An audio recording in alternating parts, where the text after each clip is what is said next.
आप श्रमिकों के कारण मेरा देश बन रहा है। माननीय प्रधानमंत्री जी, आपके इस उत्साहपूर्ण वार्ता से आज देश के लाखों करोड़ों श्रमिकों का उत्साह और भी बढ़ेगा। देश में 5G लाने के लिए वी की तरफ से हम आपका हार्दिक धन्यवाद करते हैं। माननीय तो देवी सज्जनों, हमने देखा किस तरह से एक टनल में भी वहाँ से हमारे साथ वर्कर ने बात की, मजदूर ने बात की। उन्होंने कहा कि एक तेज़ी भी महसूस कर रहे हैं काम में और सेफ्टी को कॉम्प्रोमाइज़ किए बिना। तो ये 5G सर्विसेज के द्वारा पॉसिबल हो पा रहा है। इसके लिए हम विशेष धन्यवाद करते हैं वोडाफोन आइडिया को, और बहुत बहुत धन्यवाद लेफ्टिनेंट गवर्नर साहब को भी दिल्ली, उनका इस यूज़ केस के डेमोन्स्ट्रेशन में हमारे साथ जुड़ने के लिए। अब बढ़ते हैं अगले यूज़ केस के डेमोन्स्ट्रेशन की तरफ, और ये भारती एयरटेल की तरफ से शिक्षा के क्षेत्र में। और इसमें सबसे पहले देखते हैं एक वीडियो जिसमें उत्तर प्रदेश के एक स्कूल, SDS स्कूल है, जिसमें कुछ छात्रों ने वर्चुअल रियलिटी बेस्ड एजुकेशन को मेटावर्स में एक्सपीरियंस किया है। तो जानते हैं और सुनते हैं कि उनका क्या अनुभव रहा, उनका क्या एक्सपीरियंस रहा जब उन्होंने इसे देखा मेटावर्स में। आइए देखते हैं वीडियो। हमारे स्कूल की हमेशा से यही कोशिश रही है कि हम बच्चों को किताबों और करिकुलम से बढ़कर कुछ अधिक सीख दें। फिर एक दिन एयरटेल ने हमसे संपर्क किया और उन्होंने कहा कि उनके पास लर्निंग का एक नया तरीका है। At Airtel, we are now આગળ વાત કરીએ સમાચારોમાં, તો દ્વારકાના બેટ દ્વારકામાં મેગા ડિમોલેશન હાથ ધરવામાં આવ્યું। સરકારી જમીન પરના દબાણો દૂર કરવાનું શરૂ કરાયું। 30 થી વધુ ગેરકાયદેસર દબાણો દૂર કરવામાં આવ્યા। મેગા ડિમોલેશન માટે મોટો પોલીસ કાફલો પણ જોડાયો હતો। 1000 થી વધુ પોલીસ SRP જવાનો જોડાયા હતા। દ્વારકા એસપીની આગેવાનીમાં આ કાર્યવાહી કરાઈ હતી। ડેમોલેશન માટે પોલીસ ટુકડી બોટથી રવાના થઈ। રેન્જ IG સંદીપ સિંહ બેટ દ્વારકામાં હાજર રહ્યા હતા।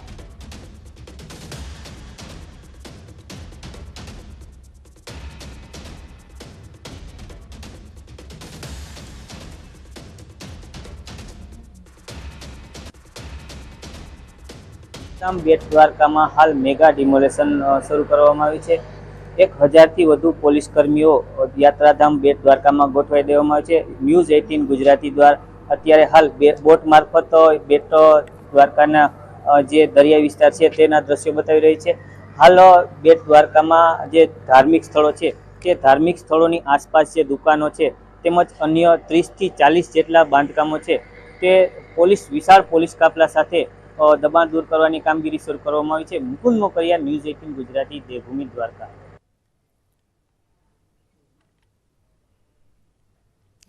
બેટ દ્વારકામાં ગેરકાયદેસર દબાણો પર બુલડોઝર ફેરવવામાં આવ્યું છે। દરિયા બાલાનમ પરમાં દબાણો દૂર કરવાની જે કામગીરી છે તે હાથ ધરાઈ છે। પ્રાંત અધિકારી, ઉચ્ચ પોલીસ અધિકારીઓ આ સમગ્ર ડિમોલિશનની કામગીરી દરમિયાન હાજર રહ્યા હતા। ડ્રોનની મદદથી વિસ્તાર ઉપર નજર પણ રખાઈ હતી। एक्सक्लूसिव खबर न्यूज 18 गुजराती आपने सुधी पहोंचाड़ी रह्યું છે। गैरकायदेसर दबाणों पर बुलडोजर फेरवવામાં આવ્યું છે। દ્વારકાથી આ સમગ્ર અહેવાલ સામે આવ્યો છે। બાલાપરમાં દબાણો દૂર કરવાની જે કામગીરી છે તે હાથ ધરવામાં આવી હતી। આ કામગીરી દરમિયાન મોટી સંખ્યામાં પોલીસ જવાનોનો કાફલો પણ તૈનાત રહ્યો હતો। તો ડ્રોનથી આ વિસ્તારમાં બાજ નજર પણ રાખવામાં આવી હતી। जो गैरकायदेसर दबाण है उसका यहाँ की स्थानिक जो कलेक्टर साहब की रेवेन्यू की नगर पालिका की टीम ने सर्वे किया पुलिस के साथ, और आज उसी को हटाने के हिसाब से हमने यहाँ पुलिस बंदोबस्त रखा है। यहाँ पर जॉइंट टीम्स काम कर रही हैं, जो कि जो भी जहाँ जहाँ गैरकायदेसर दबाण है, मोस्टली आज कमर्शियल जो स्ट्रक्चर्स हैं उन पे हम फोकस कर रहे हैं, और उनको हटाने के लिए हमने, और शांति व्यवस्था बनी रहे उस हिसाब से हमने यहाँ अपना चाप्ता पुलिस बंदोबस्त रखा है। स्थानीय पुलिस और हमारे साथ मेरे पीछे यहाँ पर होलोग्राम में, नमस्ते,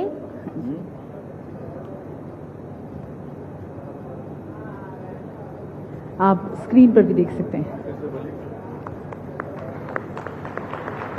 माननीय प्रधानमंत्री जी नमस्ते। आपने क्या अनुभव किया जब सोलर सिस्टम की तरफ आप काम करना शुरू किया? तो हमने जैसे ही VR में देखा, हमें ऐसे लगा कि पूरा सोलर सिस्टम हमारे आंखों के सामने है। हमने सैटर्न के रिंग्स देखे और मंगल ग्रह पर तो हम उतर ही गए। बड़ा अच्छा अनुभव रहा। और जैसे ही हम पीछे तके तो सूर्य बिल्कुल हमारे सामने था। यह सब कुछ बिल्कुल रियल लग रहा था। इसके बाद हमने पिरामिड देखा। हमें बिल्कुल भी अनुभव नहीं था कि पिरामिड कैसा दिखता है। हमने किताबों में ही पढ़ा था, पर जैसे हमने VR के थ्रू से देखा तो हमें पता चला वो कितना बड़ा है।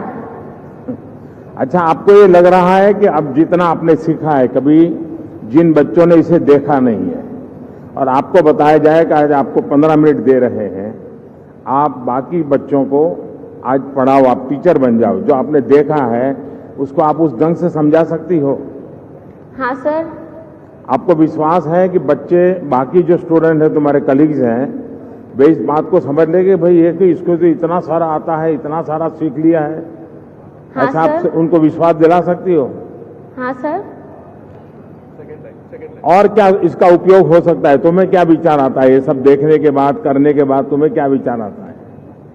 हम जो किताबों में पढ़े हैं उन्हें असली में अनुभव कर पाए, वो भी अपने ही स्कूल में। इससे पढ़ाई में हमारी रुचि और बढ़ गई है और हमें नई नई चीजें सीखने का मन है, जैसे कि डायनासोर, आदि मानव पहले कैसे रहते थे, और साथ अजूबे भी देखने हमें इसमें। तो अब क्या करोगे? टेक्नोलॉजी में ही रुके रहोगे कि कभी खेलकूद भी करोगे? नहीं, आगे भी बढ़ेंगे। वरना क्या होता है, ये टेक्नोलॉजी एक ऐसा नशा है, मैं इन लोगों के विरोध में नहीं बोल रहा हूं वरना खेल कूद छूट जाएगा, मम्मी पापा से बातचीत छूट जाएगी, दोस्तों से बातचीत छूट जाएगी। नहीं सर। ऐसा तो नहीं होगा ना? No sir. क्योंकि इसमें इतनी दुनिया, जैसे रील देखते हैं ना आप लोग, फिर उसमें से बाहर ही नहीं निकलते हैं और माँ को लगता है कि ये तो 5G पर पढ़ रही होगी चलिए बेटे, बहुत बहुत शुभकामनाएं आपको। Thank you sir.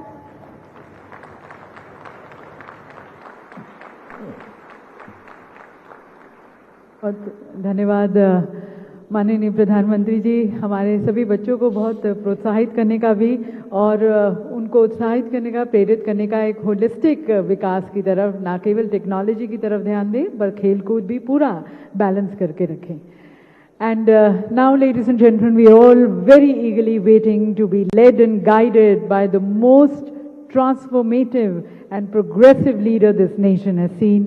We are waiting for the address of the Honorable Prime Minister. Please join me, ladies and gentlemen, as I request Prime Minister Sir for his inaugural address.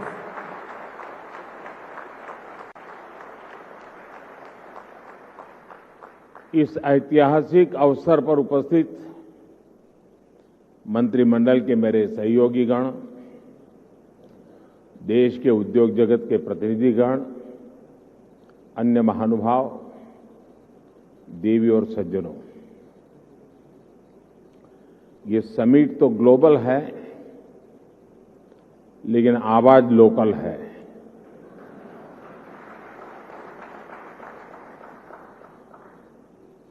इतना ही नहीं, आगाज भी लोकल है।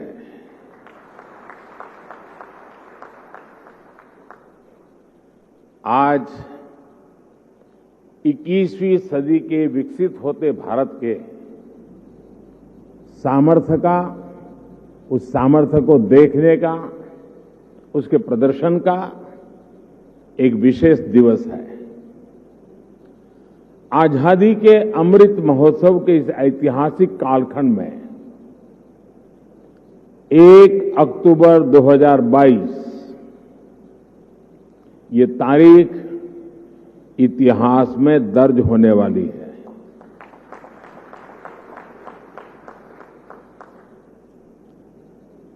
दूसरा, ये नवरात्रि का पर्व चल रहा है, शक्ति उपासना का पर्व होता है और 21वीं सदी की जो सबसे बड़ी शक्ति है उस शक्ति को नई ऊंचाई पर ले जाने का आज भी आरंभ हो रहा है। आज देश की ओर से, देश की टेलीकॉम इंडस्ट्री की ओर से 130 करोड़ भारतवासियों को 5G के तौर पर एक शानदार उपहार मिल रहा है। 5G देश के द्वार पर नए दौर की दस्तक लेके आया है। 5G अवसरों के अनंत आकाश की शुरुआत है। मैं प्रत्येक भारतवासी को इसके लिए बहुत बहुत बधाई देता हूं। साथियों, मैं गौरव से भरे इन क्षणों के साथ ही मुझे खुशी इस बात की भी है कि 5G की शुरुआत में ग्रामीण स्कूलों के बच्चे भी हमारे साथ सहभागी हैं, गांव भी सहभागी है, मजदूर गरीब भी सहभागी है। अभी मैं यूपी के ग्रामीण स्कूल की बेटी 5G होलोग्राम टेक्नोलॉजी के जरिए रूबरू हो रहा था। जब मैं 2012 के चुनाव में होलोग्राम लेकर के चुनाव प्रचार कर रहा था तो दुनिया के लिए अजूबा था। आज वो घर घर पहुंच रहा है। मैंने महसूस किया कि नई तकनीक उनके लिए किस तरह पढ़ाई के मायने बदलते जा रही है। इसी तरह गुजरात, महाराष्ट्र, ओडिशा के गांवों के सुदूर स्कूल तक 5G के जरिए बच्चे बड़े बड़े विशेषज्ञों के साथ क्लास में नई नई चीजें सीख रहे हैं। उनके साथ नए दौर की क्लास का हिस्सा बनना, ये वाकई बहुत रोमांचित करने वाला अनुभव है। साथियों, 5G को लेकर भारत के प्रयासों का एक और संदेश है, नया भारत। टेक्नोलॉजी का सिर्फ कंज्यूमर बनकर नहीं रहेगा, बल्कि भारत उस टेक्नोलॉजी के विकास में, उसके इम्प्लीमेंटेशन में बहुत बड़ी एक्टिव भूमिका निभाएगा। भविष्य की वायरलेस टेक्नोलॉजी को डिजाइन करने में, उससे जुड़ी मैन्युफैक्चरिंग में भारत की बड़ी भूमिका होगी। 2G, 3G, 4G के समय भारत टेक्नोलॉजी के लिए दूसरे देशों पर निर्भर रहा, लेकिन 5G के साथ भारत ने नया इतिहास रच दिया है। 5G के साथ भारत पहली बार टेलीकॉम टेक्नोलॉजी में ग्लोबल स्टैंडर्ड तय कर रहा है। भारत लीड कर रहा है। आज इंटरनेट का इस्तेमाल करने वाला हर व्यक्ति इस बात को समझ रहा है कि 5G इंटरनेट का पूरा आर्किटेक्चर बदल कर रख देगा। इसलिए भारत के युवाओं के लिए आज 5G बहुत बड़ी अपॉर्चुनिटी लेकर आया है। मुझे खुशी है कि विकसित भारत का संकल्प लेकर आगे बढ़ रहा हमारा देश दुनिया के अन्य देशों के साथ किस तरह कदम से कदम मिलाकर चल रहा है। ये भारत की बहुत बड़ी सफलता है। डिजिटल इंडिया अभियान की बहुत बड़ी सफलता है। साथियों, जब हम डिजिटल इंडिया की बात करते हैं तो कुछ लोग समझते हैं ये कि ये सिर्फ सरकारी एक योजना है, लेकिन डिजिटल इंडिया सिर्फ एक नाम नहीं है, ये देश के विकास का बहुत बड़ा विजन है। इस विजन का लक्ष्य है उस टेक्नोलॉजी को आम लोगों तक पहुंचाना जो लोगों के लिए काम करे और लोगों के साथ जुड़कर काम करे। मुझे याद है जब मोबाइल सेक्टर से जुड़े इस विजन के लिए स्ट्रेटेजी बनाई जा रही थी तो मैंने कहा था कि हमारी अप्रोच टुकड़ों टुकड़ों में नहीं होनी चाहिए, बल्कि होलिस्टिक होनी चाहिए। डिजिटल इंडिया की सफलता के लिए जरूरी था कि वो इस सेक्टर के सभी आयामों को एक साथ कवर करे। इसलिए हमने 4 पिलर्स पर और 4 दिशाओं में एक साथ फोकस किया। पहला, डिवाइस की कीमत। दूसरा, डिजिटल कनेक्टिविटी। तीसरा, डेटा की कीमत। चौथा, और जो सबसे जरूरी है, डिजिटल फर्स्ट की सोच। साथियों, जब हम पहले पिलर की बात करते हैं, डिवाइस की कीमत की बात करते हैं, तो एक बात बहुत स्पष्ट है, डिवाइस की कीमत तभी कम हो सकती है जब हम आत्मनिर्भर हो। और आपको याद होगा बहुत लोगों ने आत्मनिर्भर की मेरी बात की मजाक उड़ाई थी। 2014 तक हम करीब 100% मोबाइल फोन आयात करते थे, विदेशों से इंपोर्ट करते थे। और इसलिए हमने तय किया कि हम इस क्षेत्र में आत्मनिर्भर बनेंगे। हमने मोबाइल मैन्युफैक्चरिंग यूनिट्स को बढ़ाया। 2014 में जहां देश में 2 मोबाइल मैन्युफैक्चरिंग यूनिट्स थी, 8 साल पहले 2, अब उनकी संख्या 200 के ऊपर है।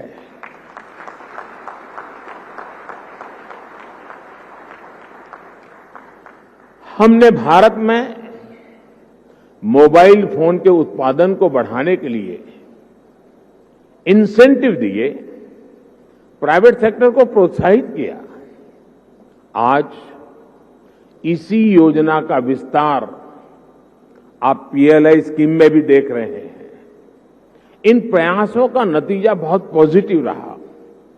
आज भारत मोबाइल फोन उत्पादन करने में दुनिया में नंबर 2 पर है।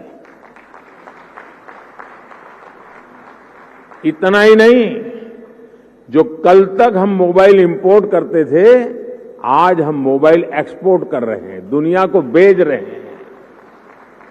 जरा सोचिए, 2014 में 0 मोबाइल फोन निर्यात करने से लेकर आज हम हजारों करोड़ के मोबाइल फोन निर्यात करने वाले देश बन गए हैं, एक्सपोर्ट करने वाले देश बन चुके हैं।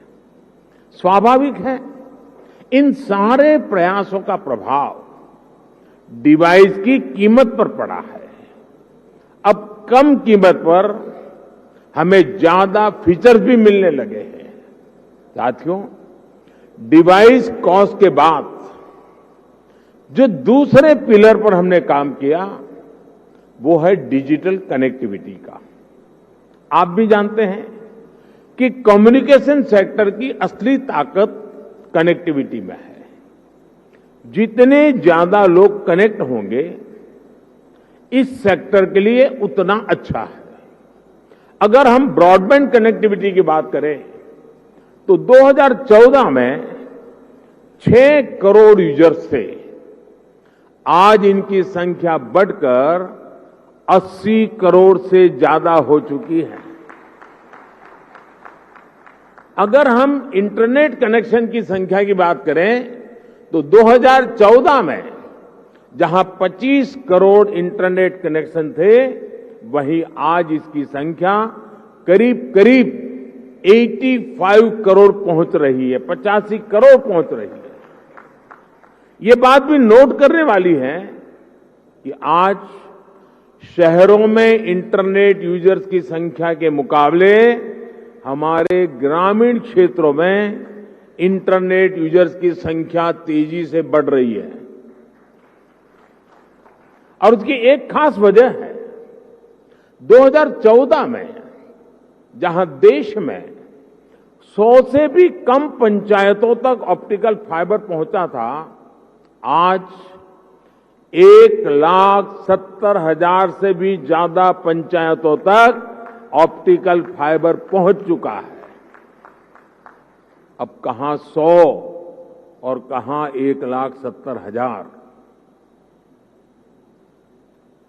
जैसे सरकार ने घर घर बिजली पहुंचाने की मुहिम शुरू की, जैसे हर घर जल अभियान के जरिए हर किसी तक साफ पानी पहुंचाने के मिशन पर काम किया, जैसे उज्ज्वला योजना के जरिए गरीब से गरीब आदमी के घर में भी गैस सिलेंडर पहुंचाया, जैसे हमने करोड़ों की तादाद में लोग बैंक अकाउंट से वंचित थे, करोड़ों लोग जो बैंक से नहीं जुड़े थे, आजादी के इतने साल के बाद जनधन अकाउंट के द्वारा हिंदुस्तान के नागरिकों को बैंक के साथ जोड़ दिया। वैसे ही हमारी सरकार इंटरनेट फॉर ऑल के लक्ष्य पर काम कर रही है। साथियों, डिजिटल कनेक्टिविटी बढ़ने के साथ ही डेटा की कीमत भी उतनी अहम हो जाती है। ये डिजिटल इंडिया का तीसरा पिलर था जिस पर हमने पूरी शक्ति से काम किया। हमने टेलीकॉम सेक्टर के रास्ते में आने वाली तमाम अड़चनों को हटाया। पहले विजन की कमी और पारदर्शिता के अभाव में टेलीकॉम सेक्टर को तमाम मुश्किलों का सामना करना पड़ता था। आप परिचित हैं कि कैसे हमने 4G तकनीक के विस्तार के लिए पॉलिसी सपोर्ट दिया। इससे डेटा की कीमत में भारी कमी आई और देश में डेटा क्रांति का जन्म हुआ।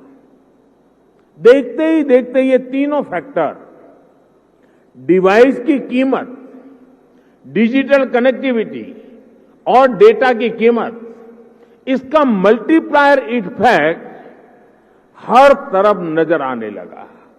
लेकिन साथियों, इन सब के साथ एक और महत्वपूर्ण काम हुआ।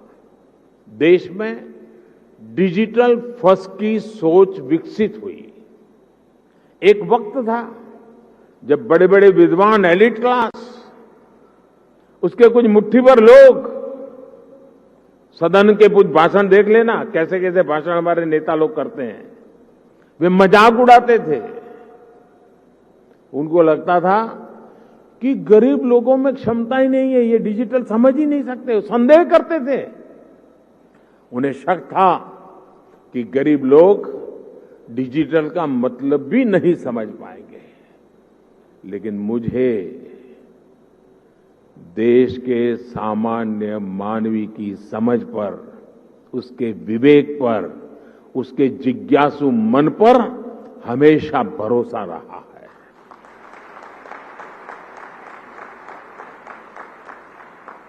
मैंने देखा है कि भारत का गरीब से गरीब व्यक्ति भी नई तकनीकों को अपनाने में आगे रहता है।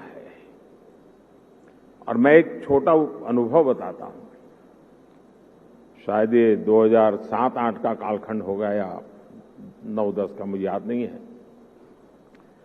मैं गुजरात में मुख्यमंत्री रहा, लेकिन एक क्षेत्र ऐसा था जहां मैं कभी गया नहीं था और बहुत ही ट्राइबल इलाके में, बहुत ही पिछड़ा। मैं, हमारे सरकार के अधिकारियों ने भी मुझे एक बार वहां कार्यक्रम करना ही करना है, मुझे जाना है। तो वो इलाका ऐसा था, कोई बड़ा प्रोजेक्ट की संभावना नहीं थी, फॉरेस्ट लैंड थी, कोई संभावना हो रही थी। तो आखिर में एक चिलिंग सेंटर, दूध का चिलिंग सेंटर, वो भी 25 लाख रुपए का। मैंने कहा भले वो 25 लाख का होगा, 25,000 का होगा, मैं खुद उद्घाटन करूंगा। अब लोगों को लगता है ना चीफ मिनिस्टर को इससे नीचे तो करना नहीं चाहिए, लेकिन मुझे ऐसा कुछ होता नहीं है। तो मैं उस गांव में गया।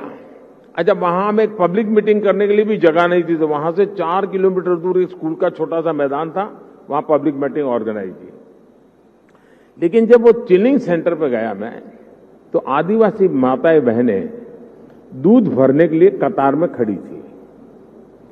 तो दूध का अपना बर्तन नीचे रख करके जब हम लोग गए और उसकी उद्घाटन की विधि कर रहे थे, तो मोबाइल से फोटो ले रही थी। मैं हैरान था, इतने दूर दरार के क्षेत्र में मोबाइल से फोटो ले रही है। तो मैं उनके पास गया, मैंने कहा फोटो लेके क्या करोगी? तो बोली डाउनलोड करेंगे। ये शब्द सुनकर के मैं सचमुच में सरप्राइज हुआ था मुझे कि ये ताकत है हमारे देश के गांव में। आदिवासी क्षेत्र की गरीब माताएं बहनें जो दूध भरने आई थी, वो मोबाइल फोन से अपनी फोटो ले रही थी और उनको ये मालूम था कि इसमें तो नहीं, आप डाउनलोड करवा देंगे।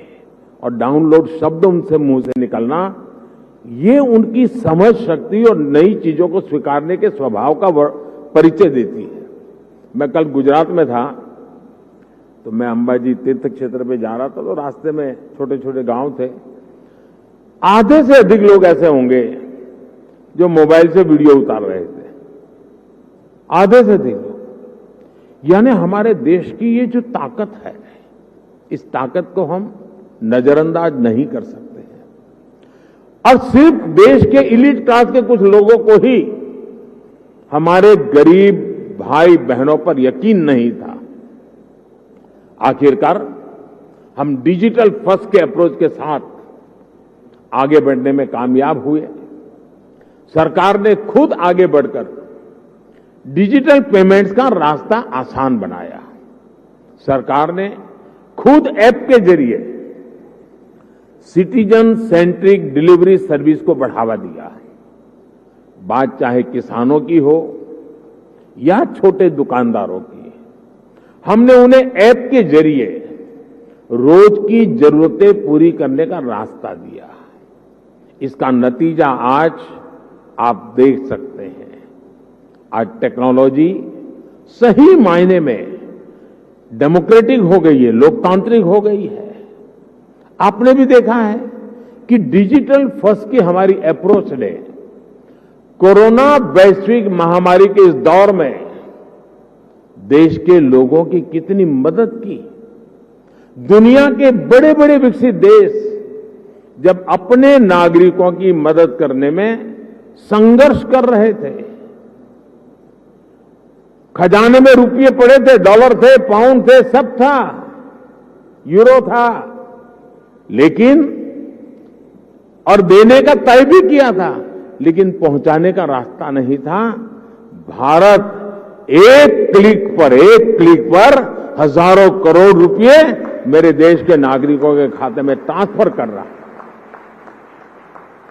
ये डिजिटल इंडिया की ही ताकत थी कि जब दुनिया थमी हुई थी, तो भी हमारे बच्चे ऑनलाइन क्लासेस ले रहे थे, पढ़ाई कर रहे थे। अस्पतालों के सामने असाधारण चुनौती थी, लेकिन डॉक्टर्स अपने मरीजों का इलाज टेलीमेडिसिन के जरिए भी कर रहे थे। ऑफिसेज बंद थे, लेकिन वर्क फ्रॉम होम चल रहा था। आज हमारे छोटे व्यापारी हो, छोटे उद्यमी हो, लोकल कलाकार हो, कारीगर हो, डिजिटल इंडिया ने सबको मंच दिया है, बाजार दिया है। आज आप किसी लोकल मार्केट में, आप सब्जी मंडी में जाकर देखिए, रेहड़ी पटरी वाला छोटा दुकानदार भी आपसे कहेगा कैश नहीं है, यूपीआई कर दीजिए। मैंने तो बीच में एक वीडियो देखा, कोई भिक्षुक भी पेमेंट लेता है। ट्रांसपेरेंसी देखिए, ये बदलाव बताता है कि जब सुविधा सुलभ होती है तो सोच किस तरह सशक्त हो जाती है। साथियों, आज टेलीकॉम सेक्टर में जो क्रांति देश देख रहा है वो इस बात का सबूत है कि अगर सरकार सही नियत से काम करे तो नागरिकों की नियत बदलने में देर नहीं लगती है। 2G की नियत और 5G की नियत में यही फर्क है।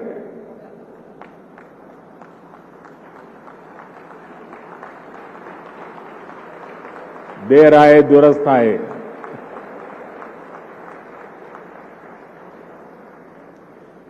भारत आज दुनिया के उन देशों में है जहां डेटा इतना सस्ता है। पहले 1 GB डेटा की कीमत जहां 300 रुपये के करीब होती थी, वहीं आज 1 GB डेटा का खर्च केवल 10 रुपये तक आ गया है। आज भारत में महीने भर में एक व्यक्ति मोबाइल पर करीब एवरेज 14 GB डेटा इस्तेमाल कर रहा है। 2014 में इस 14 GB डेटा की कीमत होती थी करीब 4,200 रुपये प्रति महीना, 4,200 रुपया। आज इतना ही डेटा 125 रुपये या ज्यादा से ज्यादा 150 रुपये, 125 या 150 रुपये में मिल जाता है। यानी आज गरीब के, मध्यम वर्ग के मोबाइल डेटा के करीब 4,000 रुपये हर महीने बच रहा है उसके जेब में।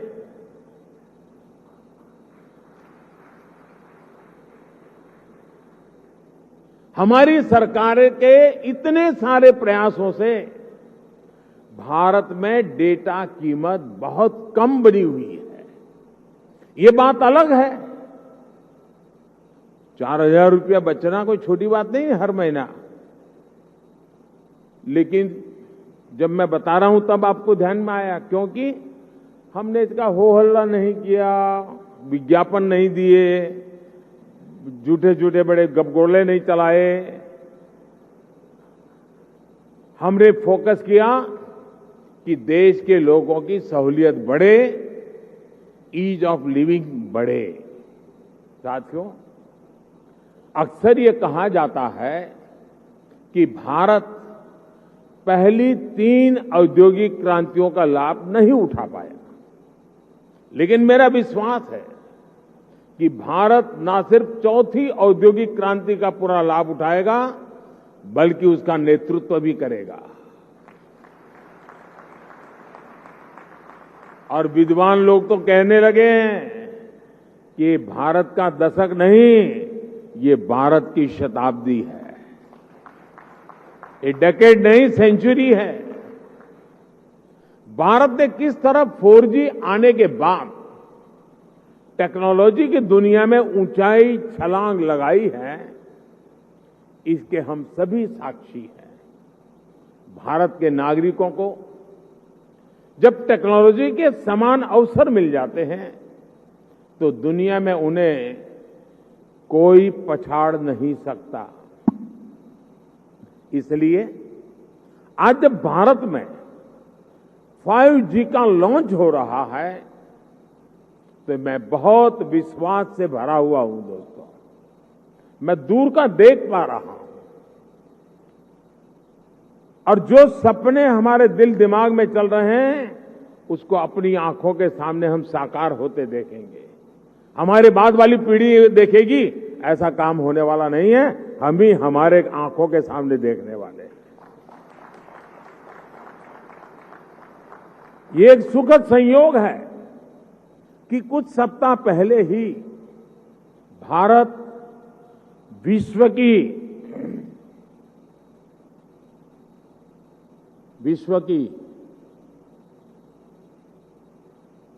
5वीं सबसे बड़ी अर्थव्यवस्था बना है।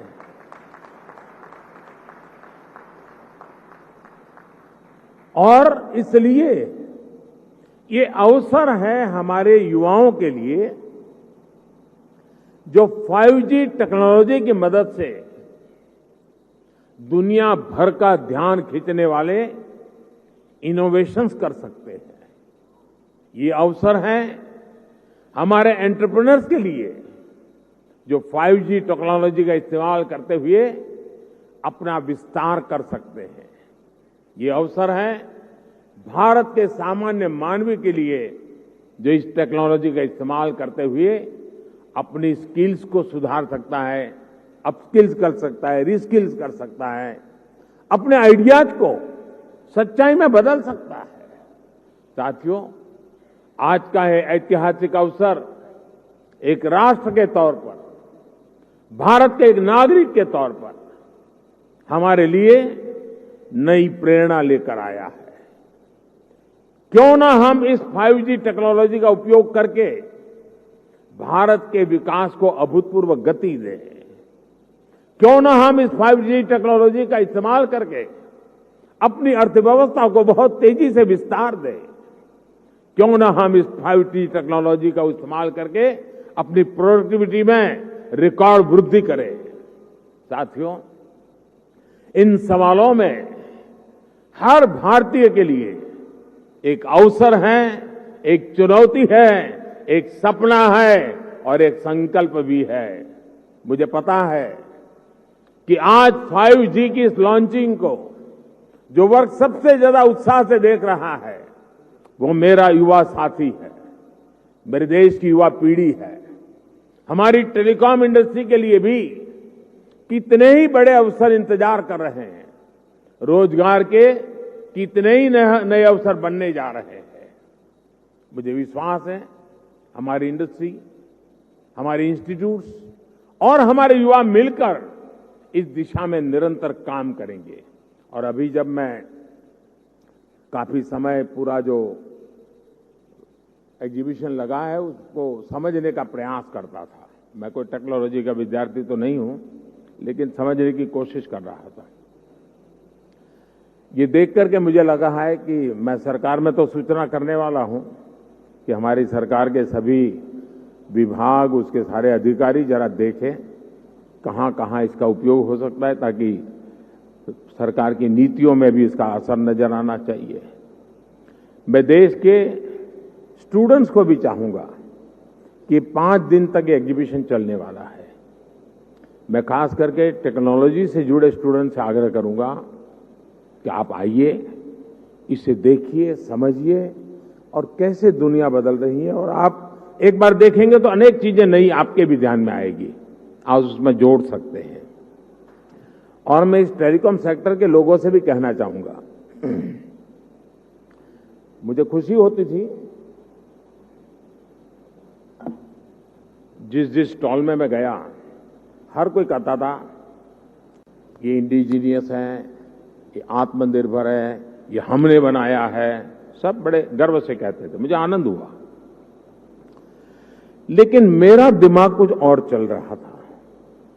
मैं ये सोच रहा था, जैसे कई प्रकार की कार आती हैं, हर एक की अपनी एक ब्रांड होती है, हर एक की अपनी विशेषता भी होती है, लेकिन उसमें जो स्पेयर पार्ट पहुंचाने वाले होते हैं वो एमएसएमई सेक्टर के होते हैं।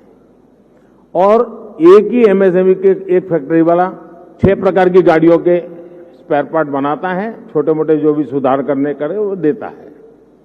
मैं चाहता हूं कि आज हार्डवेयर भी आप लगा रहे हैं, ऐसा लगा मुझे आपकी बातों से। क्या एमएसएमई सेक्टर को इसके लिए जो हार्डवेयर की जरूरत है उसके छोटे छोटे पुर्जे बनाने के लिए उनको काम दिया जाए, बहुत बड़ा इकोसिस्टम बनाया जाए। एकदम से मैं व्यापारी तो नहीं हूं, मुझे रुपये पैसे से लेना देना नहीं है, लेकिन मैं इतना समझता हूं कि कॉस्ट एकदम कम हो जाएगी, एकदम कम हो जाएगी। हमारे एमएसएमई सेक्टर की ये ताकत है। और वो सप्लाई आपको सिर्फ अपने यूनिकनेस के साथ उसमें सॉफ्टवेयर वगैरह जोड़ करके सर्विस देनी है। और इसलिए मैं समझता हूं कि आप सब मिलकर के एक नया और मिलकर के करना पड़ेगा और तभी जाकर के इसकी कॉस्ट हम नीचे ला सकते हैं। बहुत से काम हैं हम मिलकर के करते ही हैं, तो मैं जरूर इस क्षेत्र के लोगों से भी कहूंगा। मैंने ये भी देखा है कि स्टार्टअप में जिन बच्चों ने काम किया है, जिन नौजवानों ने काम किया है, ज्यादातर इस क्षेत्र में उन्हीं स्टार्टअप को ओन कर करके उसको स्केल अप किया गया है। मैं स्टार्टअप वाले साथियों को भी कहता हूं कि आपके लिए भी इस क्षेत्र में कितनी सेवाएं अधिकतम आप दे सकते हैं, कितनी यूजर फ्रेंडली व्यवस्थाओं को विकसित कर सकते हैं, आखिरकार इसका फायदा यही है। लेकिन एक और चीज मैं चाहूंगा, ये भी आपका जो एसोसिएशन है वो मिलकर के एक मूवमेंट चला सकता है क्या? एटलीस्ट हिंदुस्तान के सभी डिस्ट्रिक्ट हेडक्वार्टर में ये 5G जीवन में कैसे उपयोगी हो सकता है, उसके लोगों को एजुकेट करने वाले एग्जीबिशन, उसकी व्यवस्था हो सकती है क्या? मेरा अनुभव है, छोटा सा उदाहरण बताता हूं। हमारे देश में 24 घंटे बिजली, ये सपना था। मैं गुजरात में जब था तो मैंने एक योजना बनाई, ज्योति ग्राम योजना, और मेरा सपना था कि मैं गुजरात के हर घर में 24/7 बिजली दूंगा। अब मेरे सारे अफसर कहते थे साहब संभव ही नहीं है, ये तो हम कर ही नहीं सकते हैं। तो मैंने एक सिंपल सी सॉल्यूशन दिया था। मैंने कहा हम एग्रीकल्चर फीडर अलग कर दें, डोमेस्टिक फीडर अलग कर दें, और फिर उस काम को किया और एक एक जिले को पकड़ करके काम पूरा करता था। बाकी जगह पे चलता था लेकिन एक काम पूरा करो। फिर उस जिले का बड़ा समिट करता था, 2.5-3 लाख लोग आते थे, क्योंकि 24 घंटे बिजली मिलना एक बड़ा आनंद उत्सव का समय था। वो 2003, 4, 5 का कालखंड था। लेकिन उसमें मैंने देखा, मैंने देश भर में बिजली से होने वाले काम, बिजली से चलने वाले यंत्र, उनकी एक बहुत बड़ी प्रदर्शनी लगाई। जब लोगों को क्या लगता है, बिजली आई है ना, रात को खाना खाने समय बिजली मिलेगी, बिजली आई मतलब टीवी देखने के लिए काम आ जाएगा। इसका कई प्रकार से उपयोग हो सकता है, उसका एजुकेशन भी जरूरी था। मैं ये 2003-5 के बीच की बात कर रहा हूं। और जब वो सारा एग्जीबिशन लगाया तो लोग, टेलर भी सोचने लगा मैं मेरा इक्विपमेंट ऐसे लगूंगा, कुम्हार भी सोचने लगा कि मैं ऐसे इलेक्ट्रिक व्हीकल लूंगा, माताएं बहनें भी लगी किचन में हमारे इलेक्ट्रिक वाले इतनी चीजें आ सकती हैं। यानी एक बहुत बड़ा मार्केट खड़ा हुआ।